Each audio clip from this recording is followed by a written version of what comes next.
Right, welcome to the Gym 22 podcast, episode 4. And we've got none other than the legend, Jake Horsfield. Here he is. What's happening, guys? I always, pleasure. whenever I say He's fucking take him. He's going to have to leave. No. No, it's fine. I'm not bothered, mate. This can be in anyway. So where we interview local and international people. But yeah, we've got Jake Horsfield.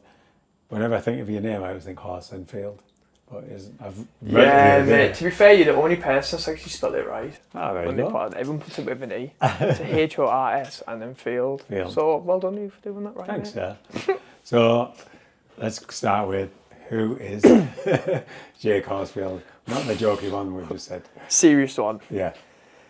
So I am, of course, a coach or a PT whose ambition is to help get people into the best shapes of their lives, but not only just like looking good, but also feeling good as well. I think one thing that I take big pride on with what I do for work is it's like putting into account people's well-being and stuff as well, like how they feel and stuff.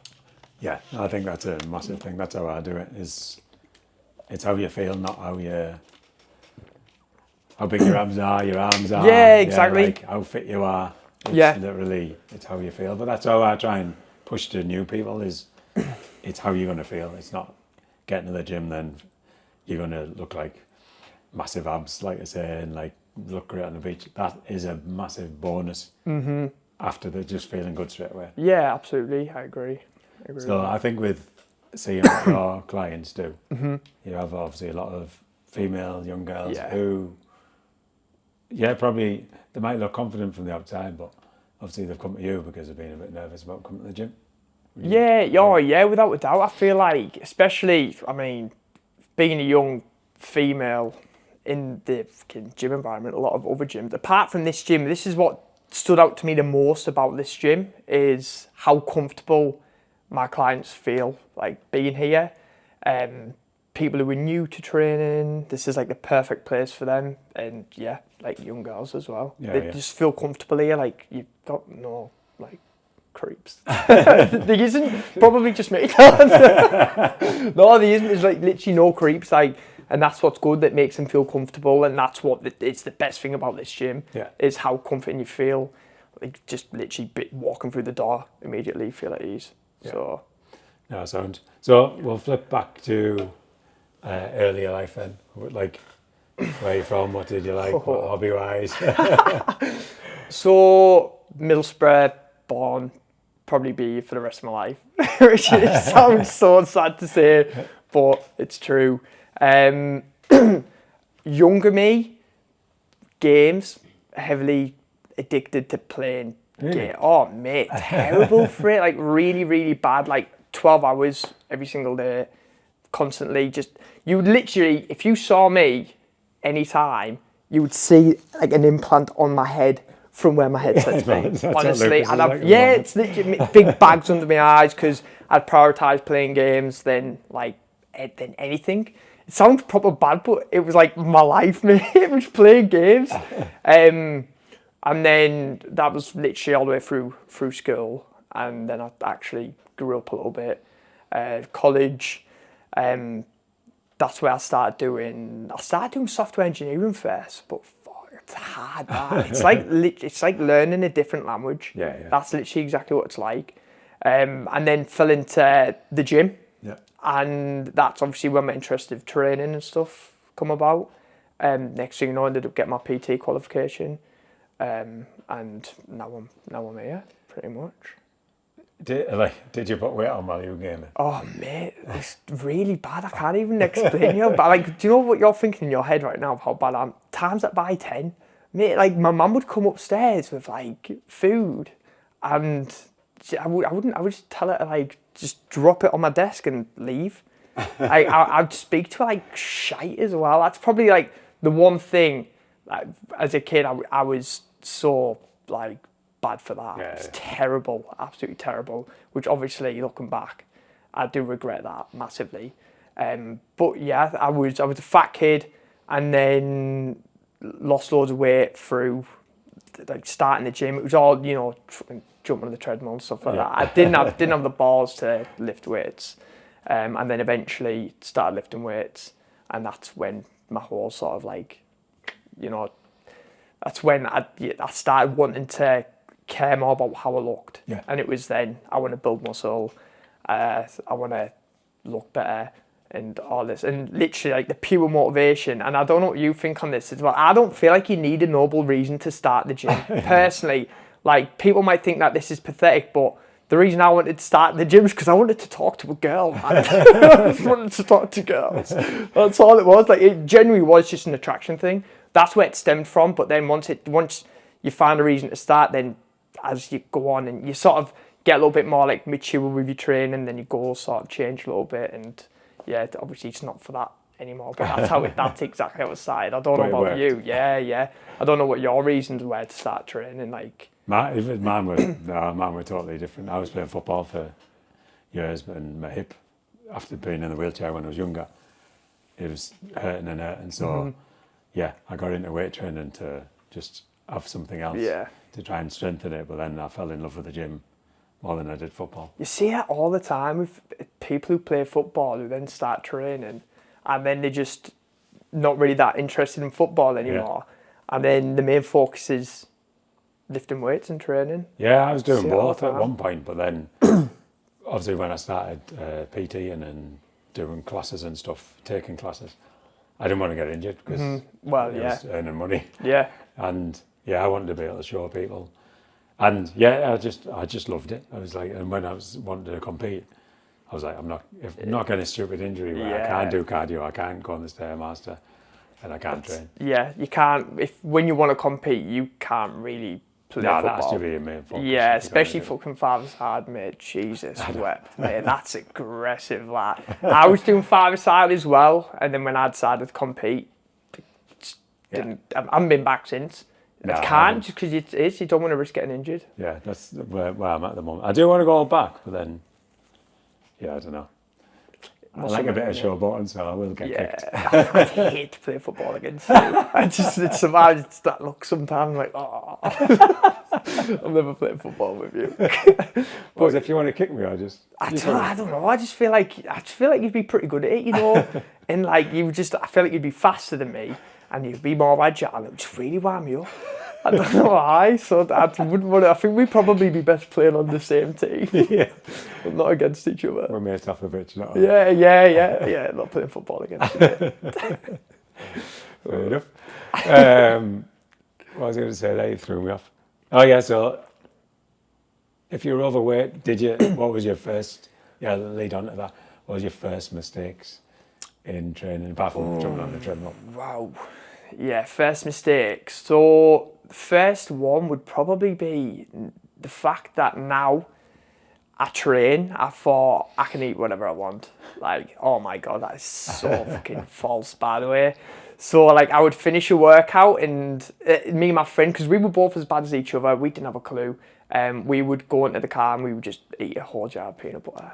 Because not only did we think we can eat what we want, we thought peanut butter was a high protein snack. Yeah, it's really not. It's terrible for that. So that's probably one of them.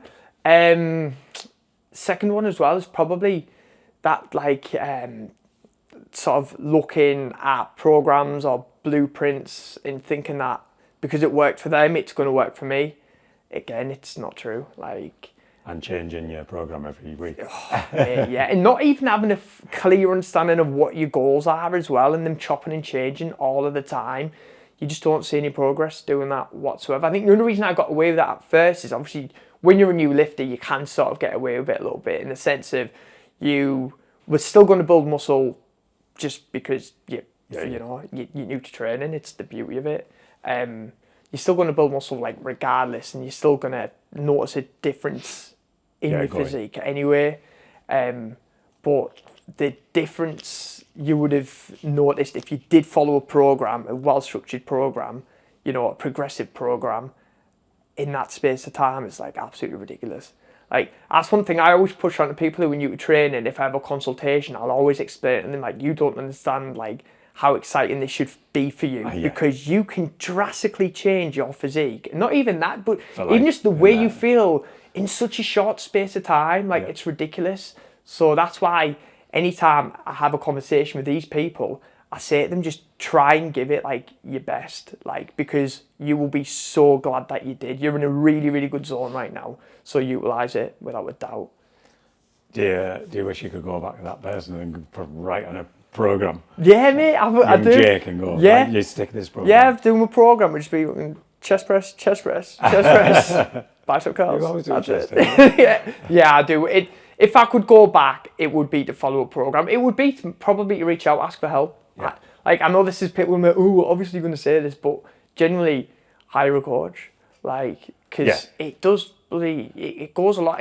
But then obviously it depends on the type of coach as well that you hire. But yeah, as a type of coach, I think at that point it's money and you think you know better. Yeah. Oh, yeah. Definitely. Especially it's a pride thing, isn't it? Yeah. That's what it is. The last thing you want to do is ask for help. You'd rather do it yourself because you think you can do it yourself, but you can't. Well, it still happens to an older guy. I say older, about my age, my company, and they might think they know more than you because they're bigger than you or whatever. Yeah, I know more knowledge than you. Mm-hmm. That's the thing where, there's that ego thing. Yeah, definitely. Sorry, I think that flips with a bloke training with a girl as well. You don't really see much of that, do you? You never ever see a bloke train. I was having this conversation today, weirdly enough, and I was saying, when you're a female PT, it must be quite tough because it's very rare that you see males train with females. But when you're a male PT, like we said earlier, for me, for example, most of my clients, one-to-one anyway, are females. Yeah. And I do also have males. So I feel like, being a female PT, you're only really going to get female clients. Yeah. 9 times out of 10, that is true. It should be like that. I mean, my coach is a female. That's what I was going to leave. She's a female, and she's a really, really good coach. She's so knowledgeable. And everyone's a bit surprised whenever I mention that my coach is a female. But then I'm like, you don't understand, mate. She knows her shit. She is shit hot with everything. So yeah, it is a shame that it's a bit like that, to be fair. Would you have went to her for a one-to-one? Yeah. Without you being a PT? Might be a bit different. I think the only reason I'm with Nina and I know that she's sort of bang on it is because she was my mentor as a PT. Yeah. So that's why I picked her. So what was the question? Would you have went with her if you weren't a PT, would you went with her one-to-one? Yeah, without a doubt. Yeah, she's class, man. Yeah. You should probably pick it up, mate. You should be buzzing about this, but yeah. She sent me a question. Is that what it was, really? Yeah, I would. Yeah.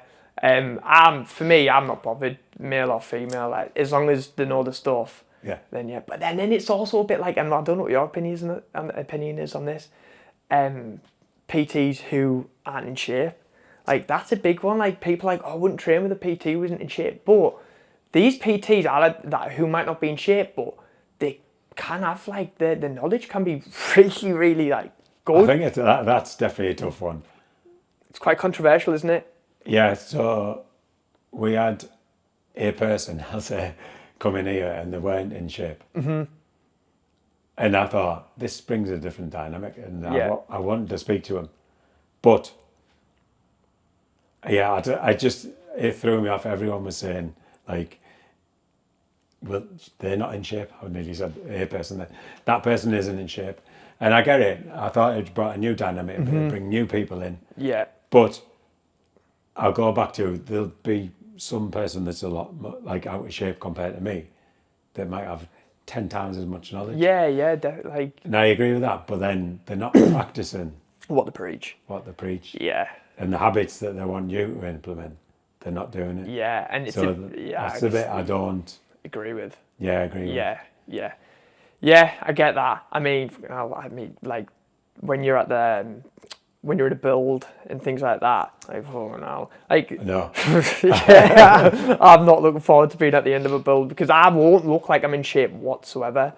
But in terms of like knowledge and stuff like that, I would like to say that I've got fairly decent knowledge when it comes to getting someone in a better shape and things. But look, that's where I was speaking to someone the other day because they said you should be fit, like I should be fit, but you can't be you can't be a sprinter and a powerlifter and a bodybuilder and a physique athlete. No, like at these different stages, you might go on the Stairmaster after 5 minutes, blowing out your ass. Yeah.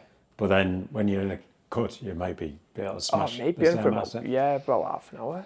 Yeah. So, yeah, I think people have this misconception that a PT is because you're a PT. You have to be in impeccable shape, and not only that as well. It's food. Yeah. Like, oh my god, I hate that. Like, let me just live a life.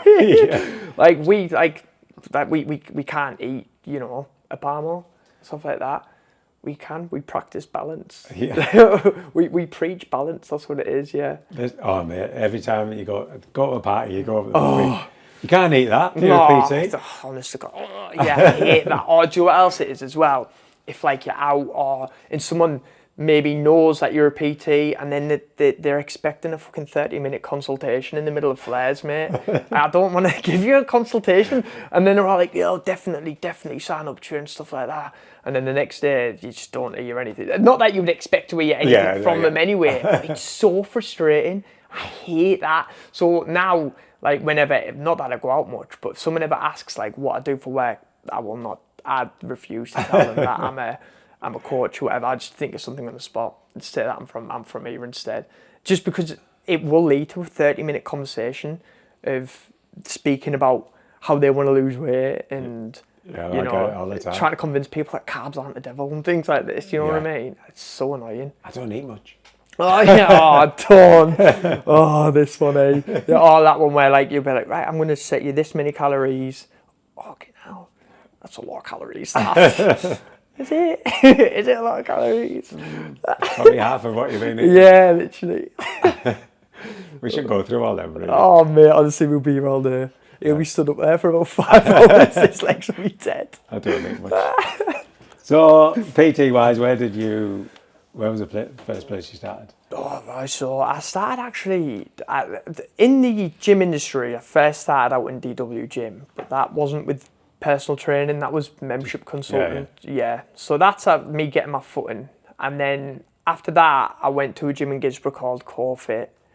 Yeah, that didn't go very well. It was just so dramatic, mate. Like, it was just so corrupt. Like, it was terrible. So I left there, ended up at Lifestyle. I was there for like 3 years maybe. Right. And that's where I met Nina there as well. So that was like the start of trying to become an established personal trainer, in which I got to that point after maybe say like a few months. You go in and you can go down that scheme where you don't pay any gym rent and you got to do 20 hours to help build up your business. I think it took me maybe about 2 months to get to the point where I don't need to pay, don't need to do any hours, I just pay them the whole rent, which was like a massive accomplishment. 'Cause in 2 months, I was pretty proud of that. And then, so I was self-employed PT in there for a good few years, then doing online coaching, and then stumbled across this little gym over here, in which obviously now I'm in this position. I'm here now with you and the amazing team we've got. Guy. And this is I think I don't really see myself going anywhere else now. I know that there's always this thing where everyone wants to go full online, and that's the dream now, is to be a full online coach. But I think I'd miss the face-to-face element of I was going to go into that as well. I couldn't be full online. Like I always say, I think it's going to come back around where there'll be more people coming one-to-one. Yeah. I think it's a finite mindset of thinking everything's going online. Mm-hmm. Yeah. I think I'd get bored. Yeah, that's it. I would really get bored. Be so bored. The one-to-one, I mean, especially, mate, you get to meet new people and stuff as well. And to be fair, when you've got all of these one-to-ones and you're working with all of these different people, I feel like sometimes it encourages you to do a little bit better with yourself. Massively, as well. Especially in this gym, when people are coming in they're all quite high up in different positions and stuff like that, and you're like, it's good to be around that. You listen to their stories and what they've been through. You think, I've had my head set on for 10 years. Yeah. These people have been through hell and they're pushing themselves. I can push myself. Yeah, and it's handy as well when you pick people up one-to-one because, like, that thing's like, if I need to get my car cleaned, like, one of my clients just cleans cars. I know someone that cleans cars for my Cars World. There'll be someone who I train who knows someone who can fix my car. We know everyone. Yeah, that's it. That's the beauty of it. It's class. But yeah, I don't think I could ever do full online. Like, I don't really care about living in Dubai. What about you? An infinity pool. Yeah. I'm not really bothered about that. I like the one-to-one, mate. So, I think the one-to-one is because the first time you come, they're normally like oversized. I've got an oversized one, but like oversized t-shirt. Then they'll think like the women. Yeah. And you see them come in with like slightly tighter clothes on, then a bit more. Yeah, you see the confidence just shine, mate, and it's so rewarding, isn't it, when you see that? The next minute their arms are out. Then that's the best part. Like online, you can see a photo and they can tell you, but it's different. Yeah, it's different in person. I think clients online can hide as well. Because they'll go, I've had a really good week. I don't know, having a bad time Thursday, Friday. But in person, if you heard them, they could be having a really bad time. Yeah. And that's why you're like, hang on, next week, let's chill out a bit. Let's do this, let's do that. You sort that out. But online, you'd be like, well, I had 2 bad days. What was it? Cold. That's it. You're right. It's so easy to hide things online. Face to face, the second they're coming in the face, they just. I feel like there's definitely a much higher chance of them just being completely honest and truthful with you face to face. But yeah, like what you were saying, there's nothing more rewarding when you see people, their confidence shining.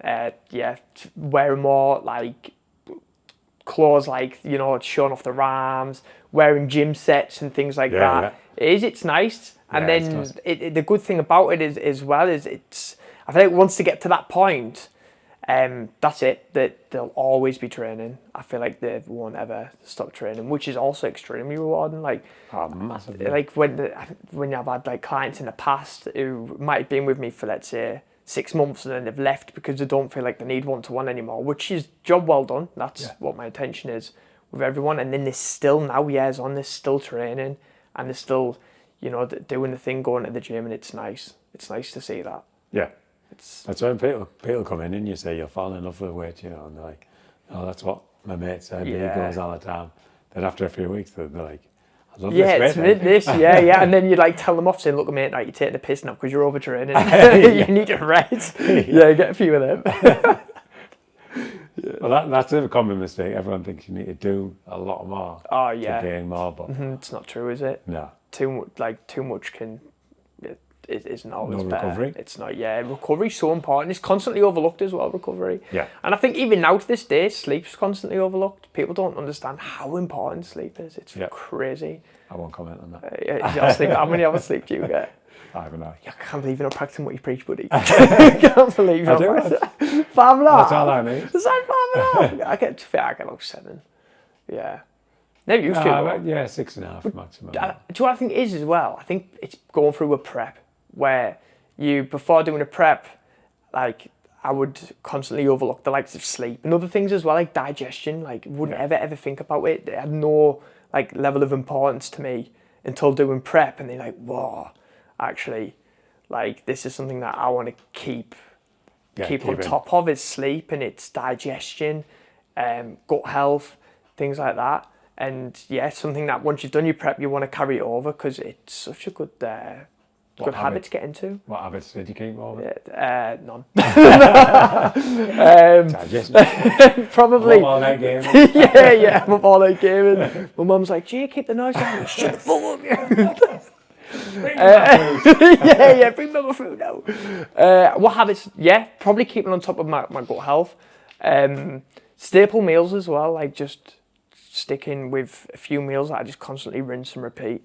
That's out of choice. I don't do that because I feel like that's what I need to do. That's out of choice. I understand now I've got a little bit more flexibility, but I like to not think about food. Yeah. I like it to be set in stone because I feel like when you're not thinking about food and you're not waking up like, oh, what am I going to have today to make it work? It just minimises stress so much. And once you minimise that stress I just think it makes the process just a little bit more bearable. There's nothing more to me that's really important. I think prepping your food is definitely one. Yeah. When people they're counting the calories and scanning, they're like, oh, I've got 600, what can I have there? Swinging it. Yeah, they end up going too far over, then the next day they're doing the same. Mm-hmm. It like you say, it feels like a stress, but, well, I always put, you might not even know this example, but Mark Zuckerberg, Simon Cowell, they don't, so not fitness-wise. They have the same clothes, so it minimises stress. The minimalists. Yeah, minimalism. So it takes all the choice out of it, so they're on and out. Yeah, and it's literally like the time that they would spend deciding what to wear, they can invest that time into something more productive, like whatever Mark Zuckerberg wants to do with Facebook or whatever. Spend it to count money. Count money, inspire people. Literally. So I'd say that's a few habits that I took over. But then other things as well, that's just sort of even away from the gym and stuff, like, I don't know if you're the same, but just being organised in life, mate, like just having a clean surrounding the whole entire time, like clean car, clean room, clean everything, just because I feel like, again, it minimises stress, and in prep, you just wanted to avoid being stressed at all costs in it. Yeah. So that's why I do it. It's just for that. What did you take over? What fucking hell, the Stairmaster was one of them. Still doing that now. Why are you doing that to yourself? Elliot? Makes me.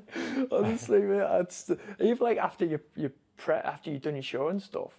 Yeah, so I was reversing back out. To be fair, I think that's the right thing to do. I think a lot of people will just completely stop the cardio, full stop. And I think that's probably... Well, yeah, it's a kind of like clients will have been with me, and then they'll go on holiday. They won't go mental because I tell them not to, but they'll go so far, but then they're like, that's it, they just lose their goal, they lose it, then they're just going off the rails. They're oh, well, for holiday, but to look good for one day wasn't worth it. Mate, that's literally so true. Undo it. If you want to come back out and go into a build, however you went into the diet, you come back out of it. Yeah.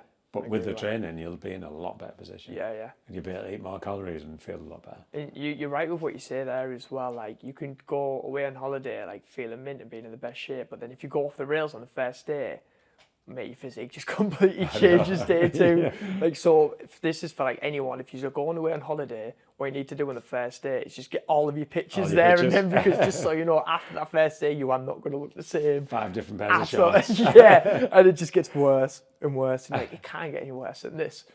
It does. It gets worse. It's a bloatedness for on holiday. Yeah, it's so uncomfortable. Yeah. It's digestion. It is so uncomfortable. It really isn't it? Bloat, especially when you lean as well. I feel like when you lean and you get bloated, you look even bloatier.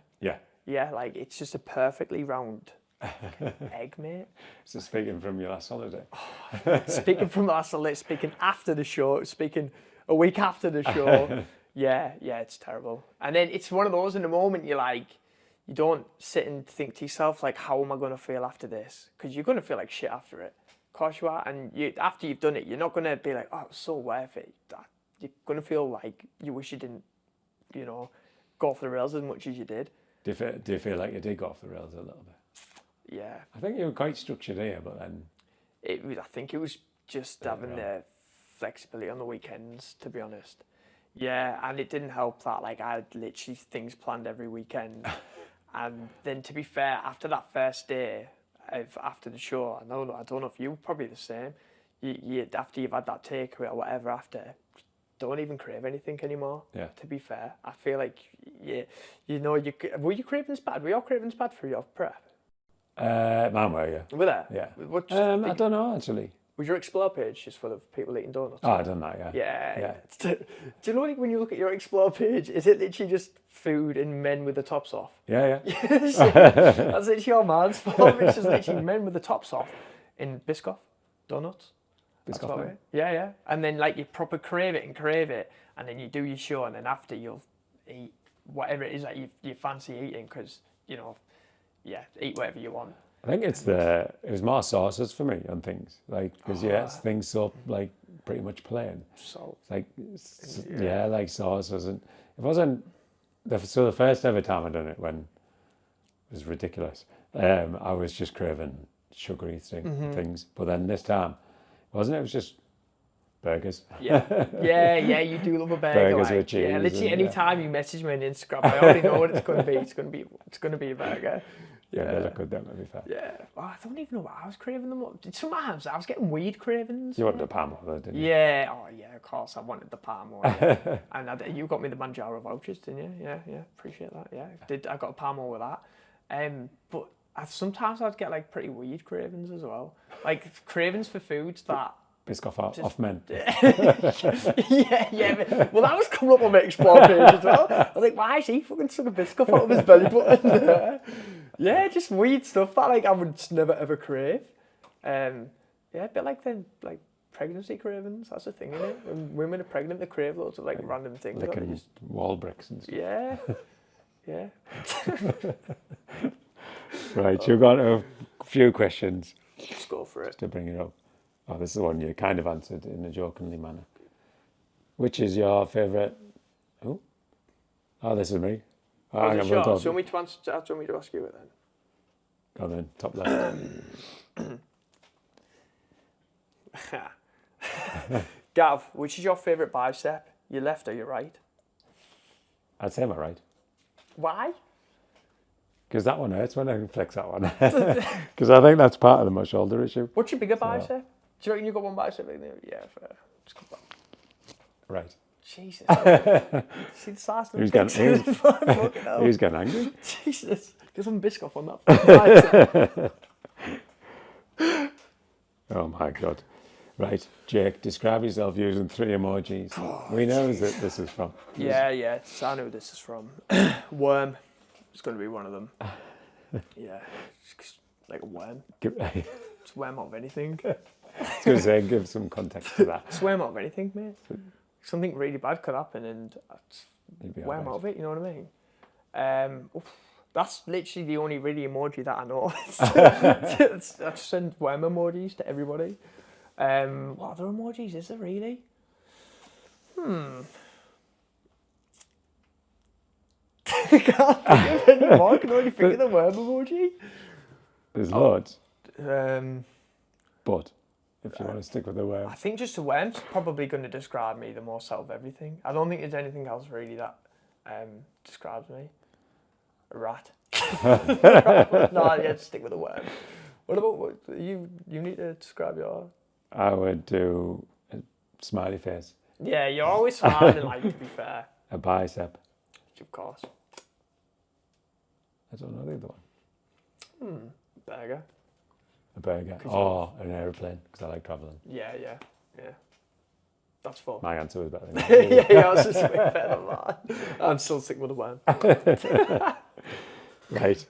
Jake, if you were Gav for a day, what would you do? Yeah, good question, this. So, first of all, I would not be getting up at 4:30 in the morning, I'll tell you that for sure. Jesus, I don't know. I'm not getting up at 4:30 in the morning. What would I do if I was Gavin for the day? Well, you could go around it 2 ways, couldn't you? Like, you could be a proper dick about it. Yeah. Or you could just be nice. I'm going to be a dick about it. Yeah. So, great question. I know. There's so many, like... It's because your mind goes straight to the gutter. Yeah, and obviously I need to try not to go down there. It's an educational podcast. Yeah, it's an educational podcast, so I need to think of something that's going to be influential. Yeah. It's inspiring. Right. Educational. I can't think of anything. I don't know what I would do, to be honest, mate.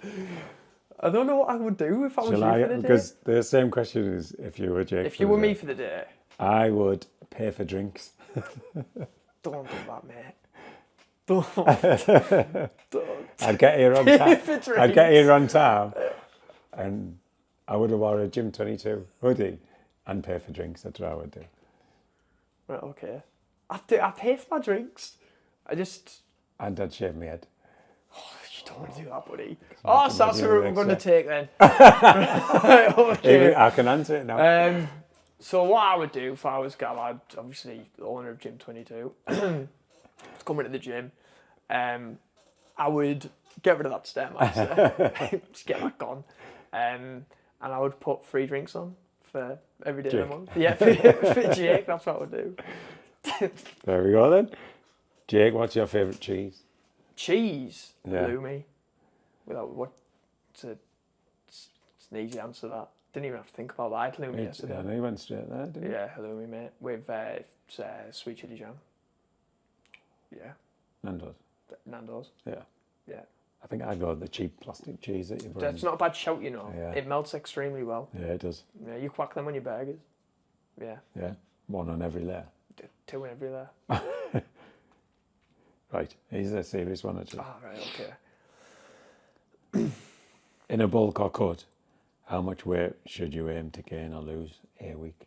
In a bulk or in a cut. So we'll start with a bulk. I feel like this is where a lot of people go wrong with a bulk, is they go a bit extreme and they think that now they're in a bulk, you know, their adherence to food's just completely out the window. But what happens in that case is they just end up putting on an awful amount of body fat.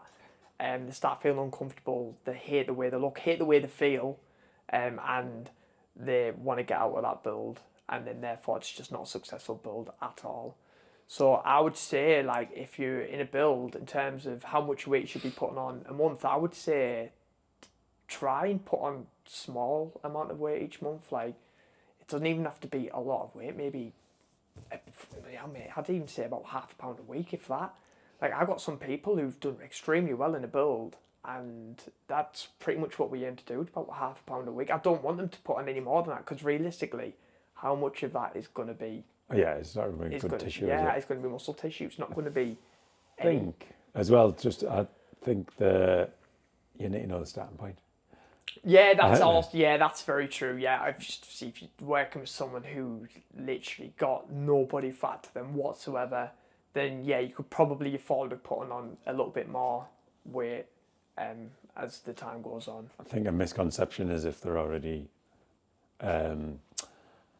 fat or big, that they want to bulk because they think they're going to turn that fat into muscle. Yeah. Oh my god. Yeah, I would tell them not to, without a doubt. I would bring them down. Depends if they're new to lifting as well. I'd bring them slowly down and just get them weight training. Yeah. Just so they're in here. Because new to lifting, I know people are like, oh, you can't lose body fat and put muscle on at the same time.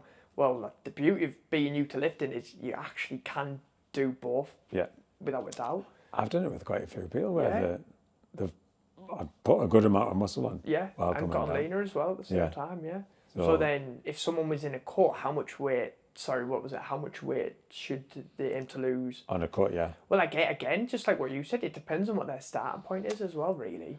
Yeah, I think if just a general overweight, say, I don't know, 2 to 6 stone, I personally would either say 1 to 2 pound is like a perfect fat loss, but then you might not lose any and change body composition. Yeah. So I wouldn't always focus on the number, to be fair.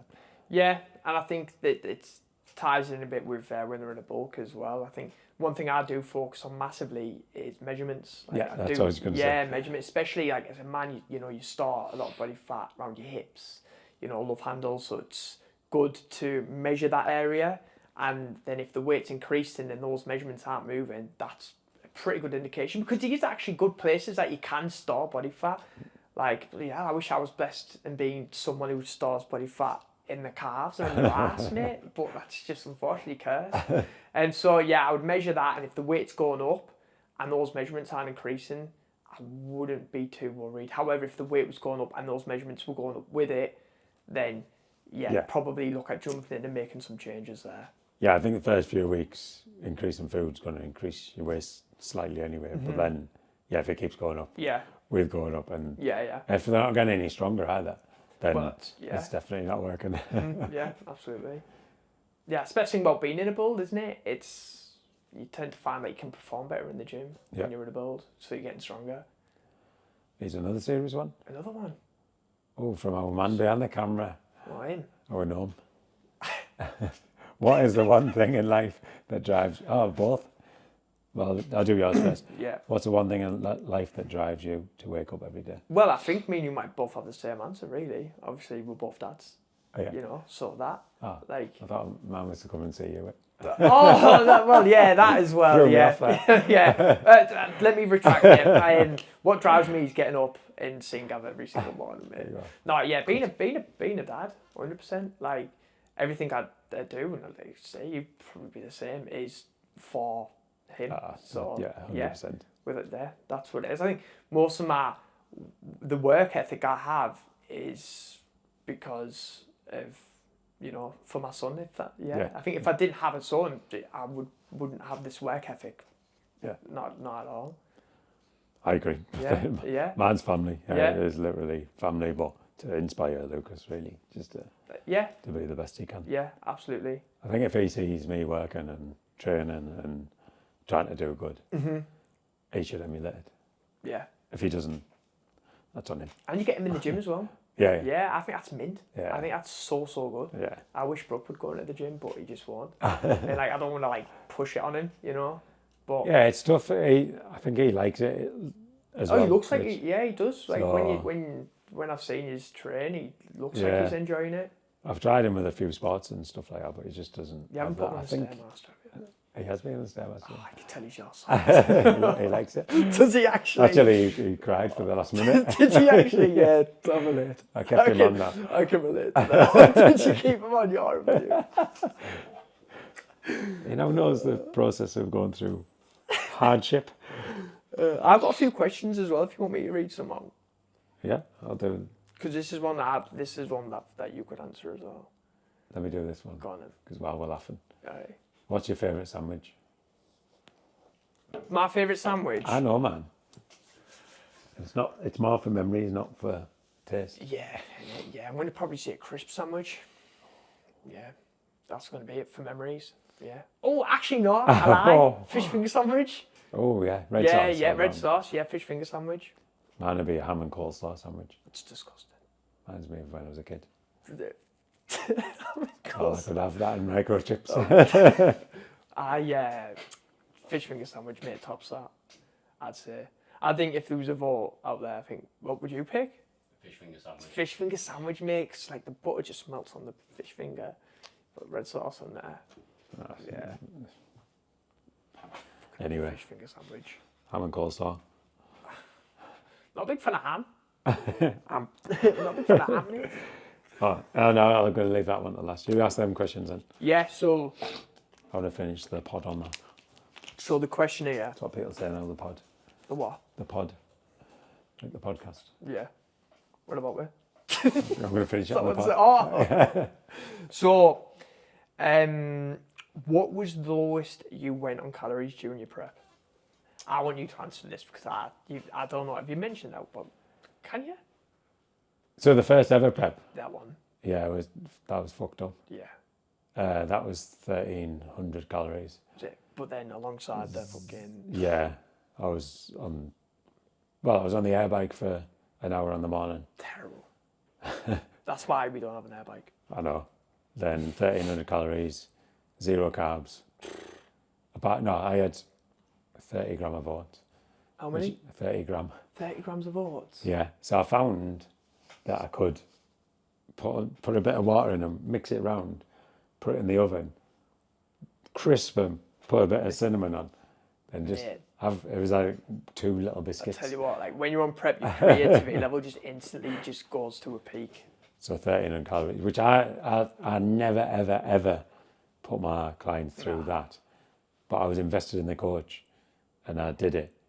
But yeah, it was too much. It was too much at once. I lost that's a lot of weight in a short space of time. I mean, you're doing well on that, sure. Yeah, no. Yeah, you did do. Don't drop the 1,300 to do well. yeah.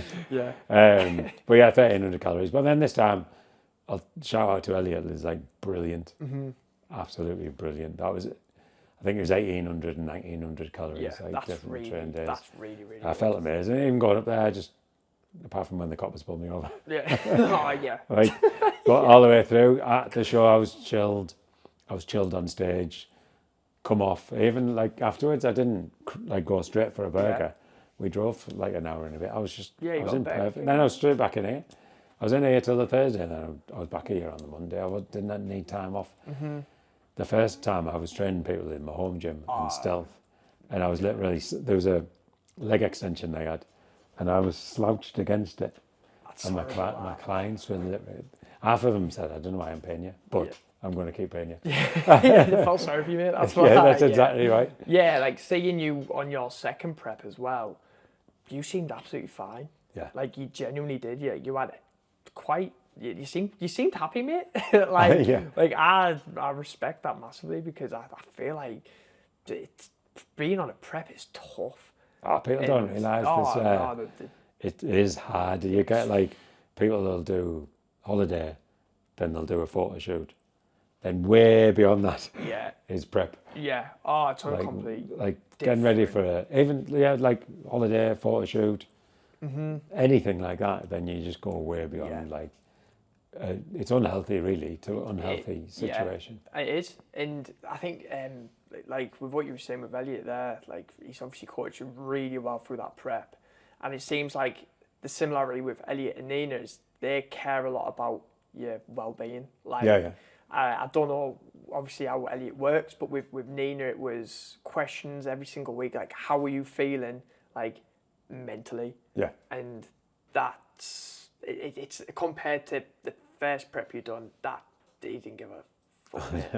Like the two other times that I tried to do prep, or I was wanting to do prep, obviously Emma told me no, but then Elliot literally said, nah, you've got too much on me. Yeah. You're doing this, you're doing that, it's too much. Like, he could have went, yeah, let's do it. Yeah, absolutely, yeah. But he never, he'd like I say, he genuinely cares. Yeah, that's it. They genuinely care. There's some other people that just want the result. Yeah, it's the same for PTs. Yeah, like some just want an Instagram photo. Mate, I have a few new clients that I've signed up, and I would ask them because I've been with coaches before, like, just how many calories you run and stuff, and I'm like, mate, that's worse than my prep. Yeah. Like, it's terrible. For my prep, the lowest I ever got, and this was 3 weeks out, it was 1,500 calories on rest days, but it was still 1,800 on training days. I think it was 60 minutes of Stairmaster a week. That was it. Like, and then 15,000 steps every single day, and it was tough. It was like I struggled with that. It was because Elliot obviously does my posing, and I remember going in one time, and he was like, "Oh, how are you? Are you feeling good?" I was like, even then he's asking me those questions, and he's not even my coach. He's my posing coach, and then which I was like, yeah, it's all right, this. Mate, he said his famous words were like, don't speak too soon. And it was like literally the week after, he was like, how are you feeling, mate? You all right? I was like, no, I can't, I'm really struggling.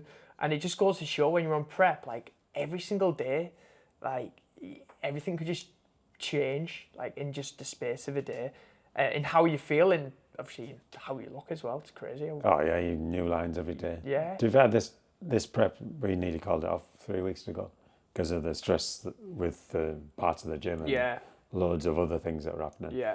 Like he went, unless you pull it around in the next 4 or 5 days, it's weird. Then again, it was limit stress. I was in sauna, everything, trying to get rid of some water, and cortisol was high. Like, and we pulled it around like perfectly. Then was that your previous show? That was the last one. Yeah. I remember you saying to me that you attended, and you'd done pretty well on that one as well. Yeah. Yeah, it's good. It's good when you find a coach that actually cares about how you are, how you're feeling, and your mental well-being as well. Because you do get a lot of coaches that they're not bothered, mate. They just want a result out of you. That's it. That's all they want for their own, for their Instagram. Yeah. Which I said with like clients, like you said, that they're on low calories, or instantly they're like, oh, do you need like photos straight away? And you're like, well, only if you're comfortable. Yeah. Or I always say, take the photo. Keep it. Yeah. But take the photo, please, because you'll look back on it and you'll be. I'd literally say the exact same thing. Yeah. Like I'm not pushy with progress pictures. But I would love it for them to take the pictures and keep them for themselves, because if they adhere within 12 weeks, they'll take pictures again. And they'll be so glad that they took those first pictures. They'll be so happy that they did. I mean, I've had people who didn't take the pictures, and they're like, "Oh, I wish I took them." I know. I told you so, man.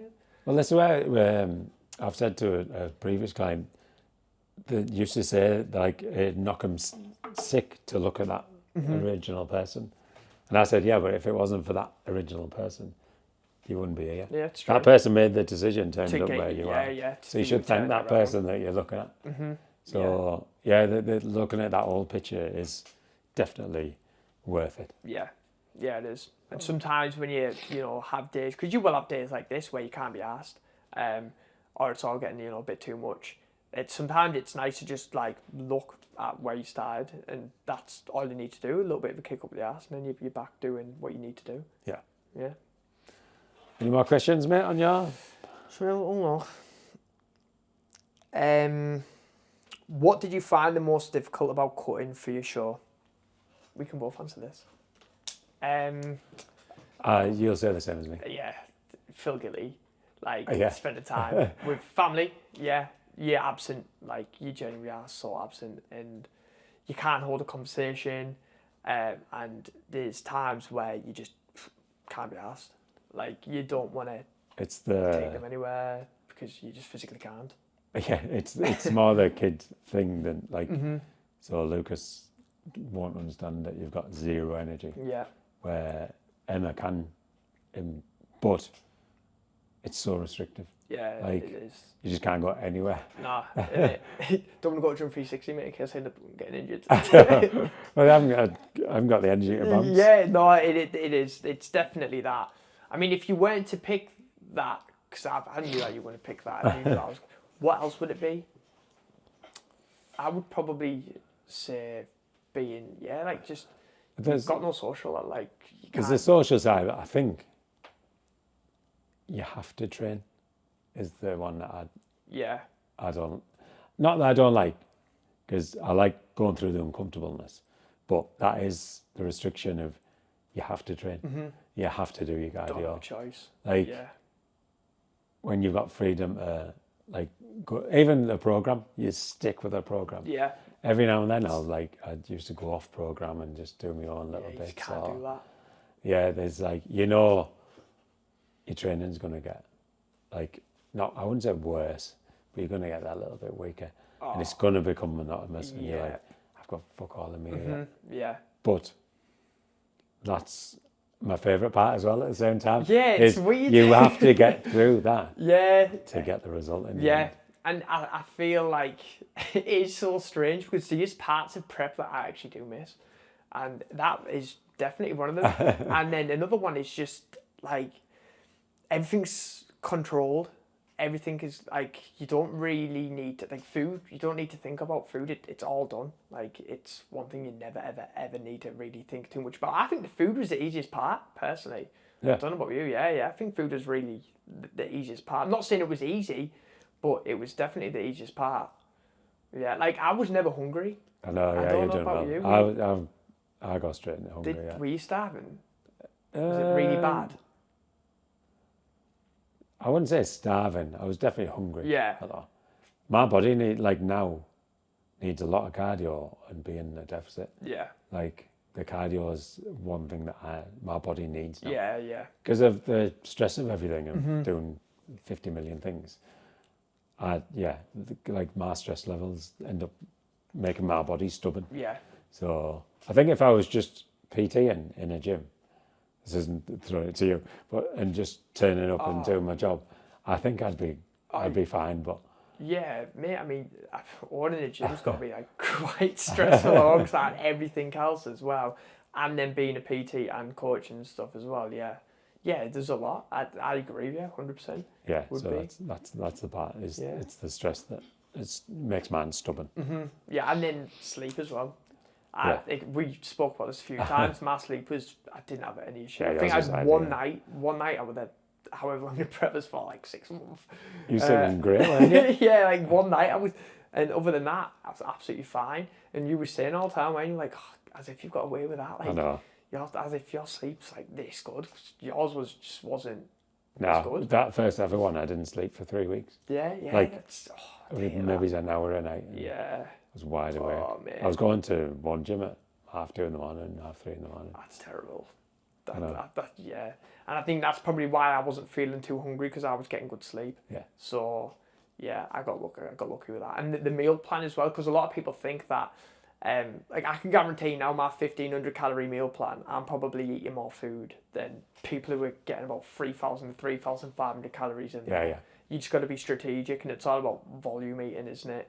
It's trying to eat as many calories, trying to eat as much food as you can with as little calories as you can. It just keeps you full for longer. And water. And water, drinking plenty, drinking plenty of them as well. Jesus, I think I was going for about four of them a day. I think as well though, you drink them just for the taste sometimes. Taste, nice. Taste. The bubbles will fill you a little bit. Yeah. Yeah, it become a real issue, that did. And obviously, it's appetite suppressant with the caffeine, so it does get you through it. Yeah, about 4 a day. How many of them were you having a day on your prep? Everyone. yeah. Cut down now, but I'll get about 3 days now. Yeah. So have I got any more questions here? Yeah, I've got one to finish on, but then I've got a couple of other questions. Right, okay. Right. I'm not going to answer that one. Would you rather have your big chest or Gav's arms? I've answered this off camera. I said Gav's hairline. What's one of your proudest moments? Oh, man. Yeah. Ooh. No. I did think of one before, but now it's gone. I don't know, to be fair.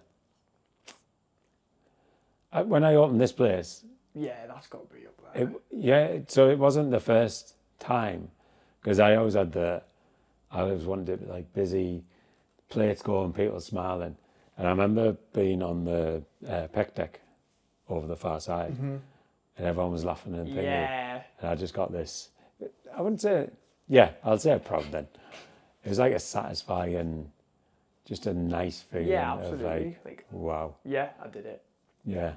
And other ones won't stand out, but even this morning, one of Lucas's friends online he said, I'm giving up. Lucas went, you should never give up.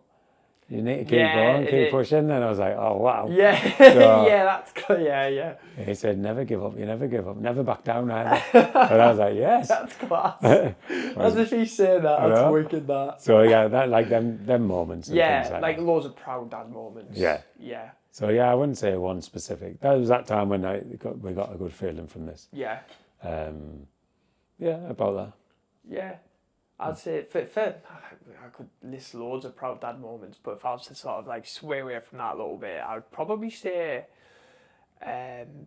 bodybuilding, like just getting to the end, that was a proud moment, because I did have people that would say, you're not going to do that. You can't get that lean. You Jake, you can't diet down to like whatever % body fat, and I did it. So I'd say that's. Drop the microphone. Yeah, literally, mate. Yeah, I've done it, so fuck yous. I'd say that one, and then, again, these are so cliche, but business as well. Yeah. Like, that's got to be one.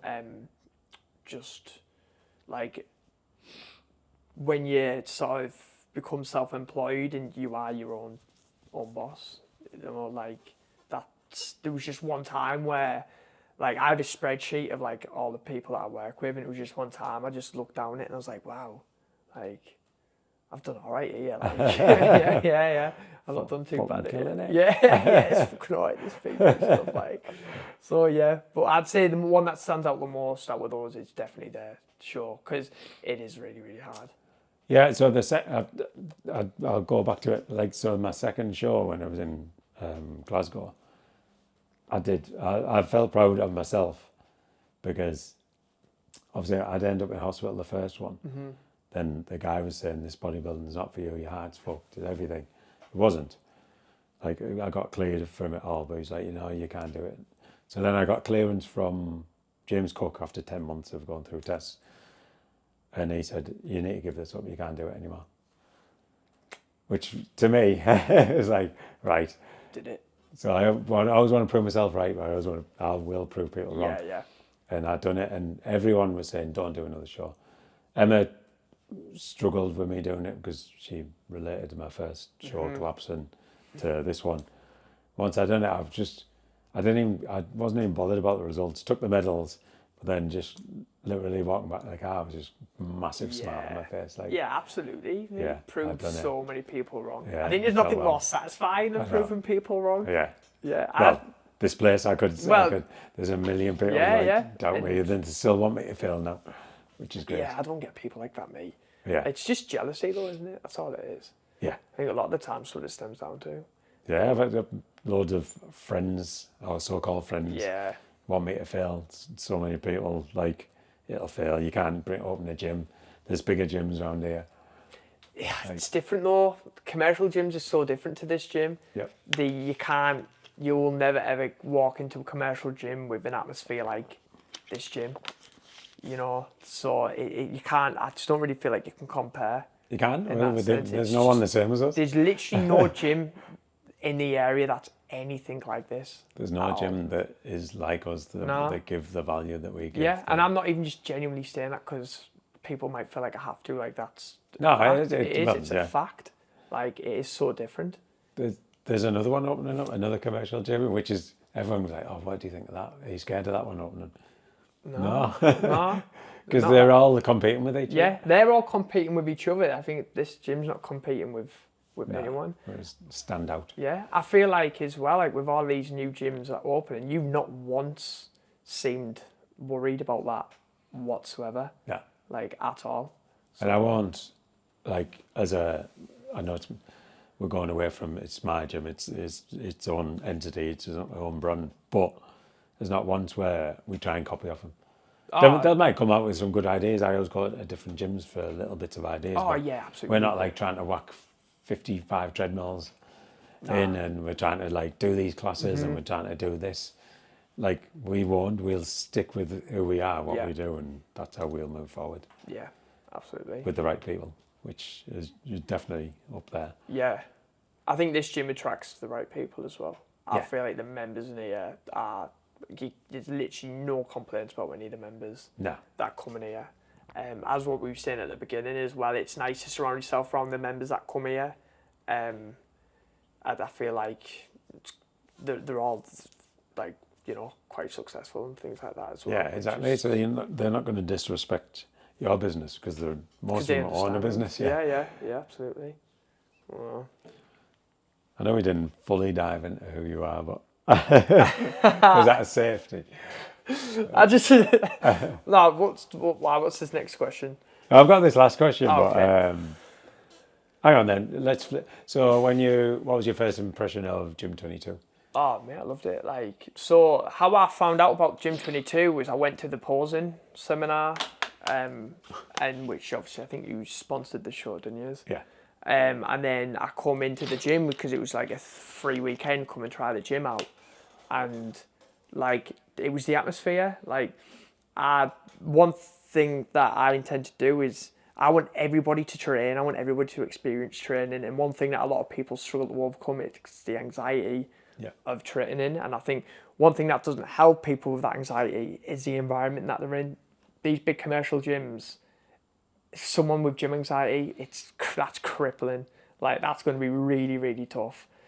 This gym, it's not the case at all. Like, someone with gym anxiety could walk through here, they're going to feel comfortable immediately. Yeah.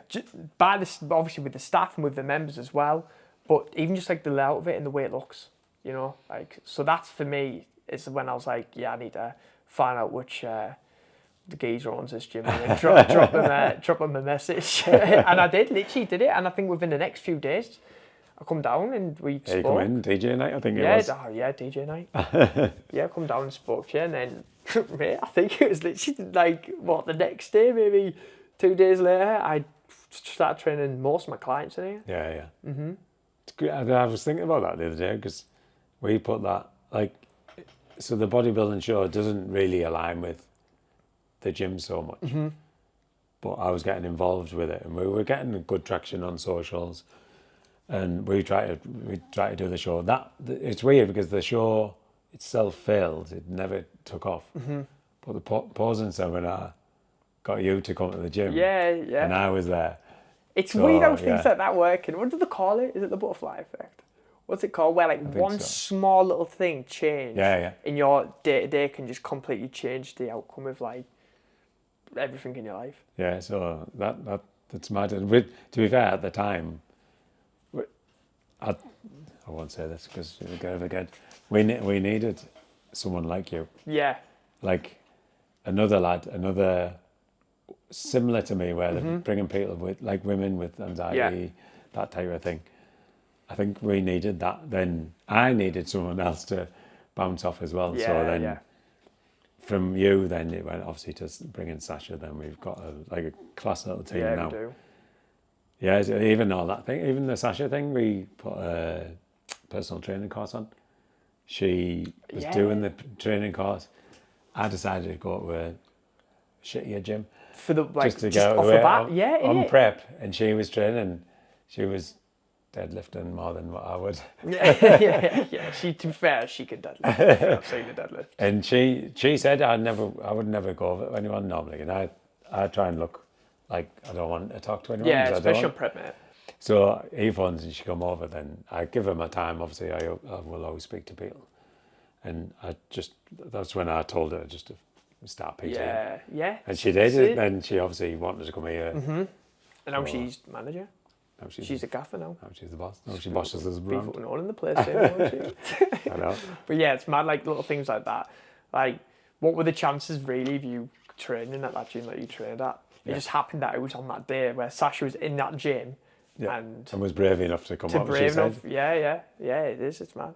And then God knows what, like, just things. And then in Sasha's day on that day, like, if one little small thing was different at her day, she would never have met you in the gym at that time and wouldn't be here, you know? Yeah, it's weird stuff like that. It's just doing a flashback. I was watching Benjamin Button last night. That was a very similar thing, what you were just saying there about different things. Then you've got to also consider their, like, day there, you know, all that as well. It's mad. So I'll go just to plug yourself a little bit. Online coaching. Yeah. How is that going? Online coaching it's going well. I like the hybrid. I like doing online, and then I like the one-to-one. As we said earlier, I don't think I would ever stop the one-to-one. I like coming in and speaking to people. I like the social element of it as well. As you can probably tell when you're looking over and looking at some of the sessions with people. You're always laughing. Always laughing, always joking, Good. but still getting the job done as well. Online at the minute, it's probably only been like the past maybe few months or something where I've really, really wanted to start taking it a little bit more serious. I don't mind online. I think the thing with online compared to face-to-face, again, what you mentioned is you can hide so much. An online client can hide so much. A one-to-one can't really. It's really difficult for them to hide as much as it would be as an online client. So I find that in terms of like client adherence, at the moment for me, I think I probably get more adherent face-to-face than online. And I wish it was balanced out, but it's just not the case. Do you think people sign up online because they think you're just going to transform them with some magical training plan? Oh, mate, yeah. I think a lot of people just assume that when they hire a coach, that's it. They're going to get into impeccable shape, but they don't realise that, like, they've still got to put a lot of work in. And I mean, all we do really is we just draw out the map for them. They just need to follow it. And if they don't follow it, then they're simply just not going to get in good shape whatsoever. And then I think as well, like, we were talking about this the other day, I think a lot of people hire coaches just to say, oh, I've got a coach. I think a lot of it now, it's just some people brag about it rather than them actually genuinely wanting a coach for genuine reasons as well. Strange, isn't it? Because they sign up, they ask supplements, they ask the diet, they ask the training plan, but then they don't do the training plan. They don't buy the supplements that they recommend. They're not doing all these little things. It's like an MOT on the car. If someone tells them to go and fix it all, they don't fix it all. They're not going to pass. It absolutely farts my head. It just makes no sense. And then you think, like, why are we even paying? And some of these people as well, they still pay you as well every month, and you're like, why? Why are you even paying me? Like, which sounds great. People go, that's it's great getting paid. But it's annoying because it's so annoying because you want to change the person. Yeah. Without that, I think one thing that I do is, so let's say we've got this person who's literally exactly how we described them there, and then it comes to them paying. I always just have that small hope. I'm like, I hope they just take these next 4 weeks serious, and then they build this momentum, but they don't. And then the end of the next 4 weeks come up, and I'm like, okay, let's just see if they take these next 4 weeks serious, please. And then they don't. Thing is, you can try everything. You can try being strict. You can try being empathetic. You can try being motivated. Just want. And if they don't want to do it, they don't want to do it. Yeah. But then you just wonder why they originally signed up. Yeah, and they could go with any coach in the world, and if that's how they are, they're never ever gonna get results at all. Yeah, it's a nightmare. Yeah, those clients can be quite tricky sometimes. It's because you want to change them. Like I say, you could sign 100 up and they all pay you, but you want people. You want to help people. You want to help people change. You want to give them confidence. Yeah, So, there's nothing more better than having someone who's coachable, someone who like takes on board your feedback you send them every week, someone who completes check-ins and just makes the most out of the coaching experience. I think those are of course, those are the best clients that anybody can have. And some of those people can coach with anyone and they're going to see results just because as a person, they're just extremely coachable. it's mad because, like, say if someone tells you to invest in different things to become a millionaire, you do it all, it might not come off.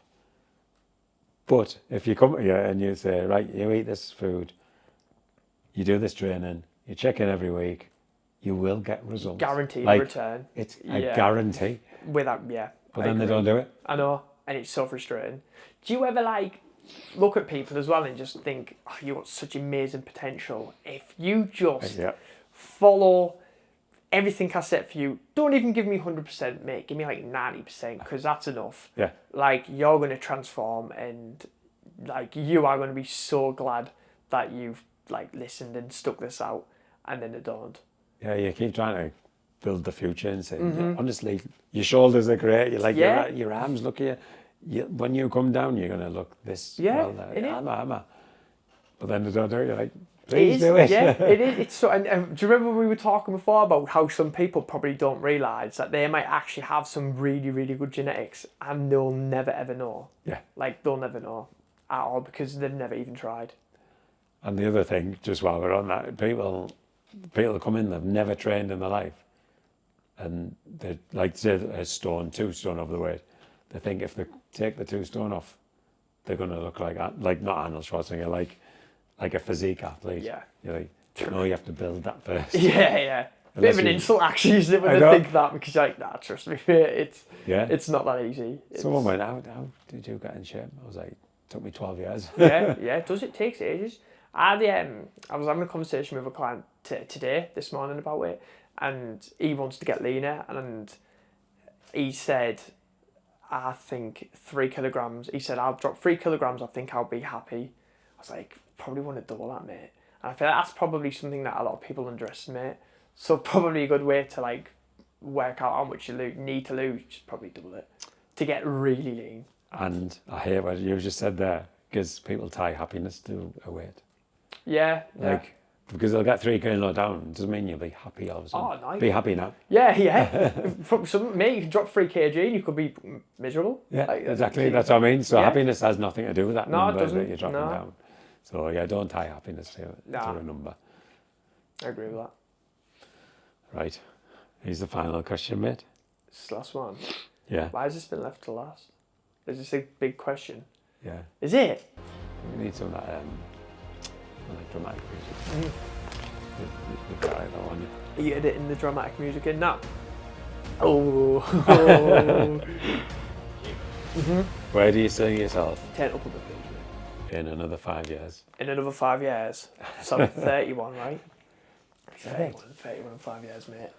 Tell you what. I won't even tell you what I'll be. What will you be in 5 years?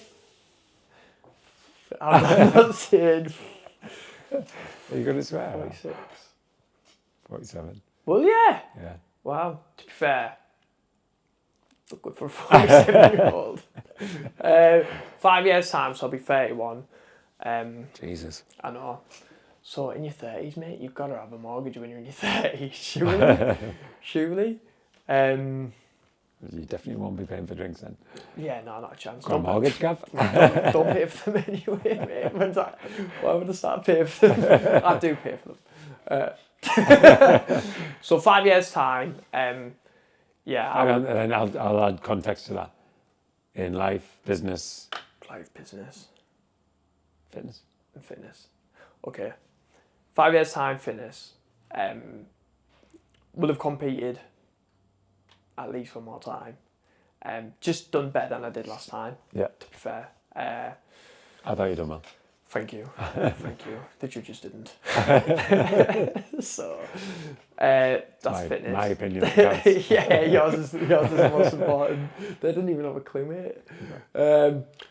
So that's fitness. Business. Oh, okay. I feel like, I don't know if you agree with this, but in our business, I don't know if this is because I've been scrolling through Instagram too much, and you see all these online mentors and they're like 10k a month. Like, is it fair to set a number on what I would like to be sort of making in 5 years? Yeah. Can I just say more than I'm making now? Because obviously I do, but I feel like as well in 5 years time I would like my online, speaking of online coaching, just my online service to be a whole lot better. Obviously more online clients. In terms of one-to-one, to be fair, still doing it, but maybe in a comfortable place where I can sort of have 50-50 with online and with face-to-face. Yeah. And then life, did you say? Yeah. 5 years. Well, this is the deep one, isn't it? Uh-huh. So I'm 31. Obviously, I'd like a mortgage by then. Possibly even another child. You never know. Just like happy and like have my family and stuff like that. Like my family in a house and more children. Maybe a turtle as well. That's probably it. Donatello or Raphael. Yeah, Raphael. Yeah. Yeah, good choice there. Yeah. So, where will you be at when you're 47? Well, you pinched my last. You pinched the last bit then. No. Happy? Yeah, that's it. Yeah, just be happy. I won't say. Can't say I'm not happy now. Mm-hmm. But yeah, definitely happy. I won't say financially free because that's. Can you ever be financially free? To a point. So I want freedom. Mm-hmm. So what financial figure that is, I don't know. Yeah. But I want a freedom to travel. Yeah. To give Lucas what I want, but not in a spoiled way. Yeah, yeah. Like I know what you mean. Life, healthy. Probably, obviously, grow the team, but business. Yeah, I could go. We could be here all day. I reckon in 5 years' time, 5 gyms, I would say, 4 gyms. Gym 22, Gym 23, Gym 24. I never say that. Just like that. 22.2. Yeah, I don't mind running a few gyms. Well, that it was in our business plan originally, not you. I was going to say, thanks, guys. Someone better, but then you. Oh, yeah, that would be hard. Like more of an aspiring PT that wants their own place, Yeah. but then we can gift them the blueprint of it. But yeah, I would say more gyms, definitely the Nutrition 22 up and growing. Mm-hmm. Up and growing, that sounds right. But I love business at the moment because I get to be with people that I love, but then I've got to travel as well. Yeah. And so I want to travel more.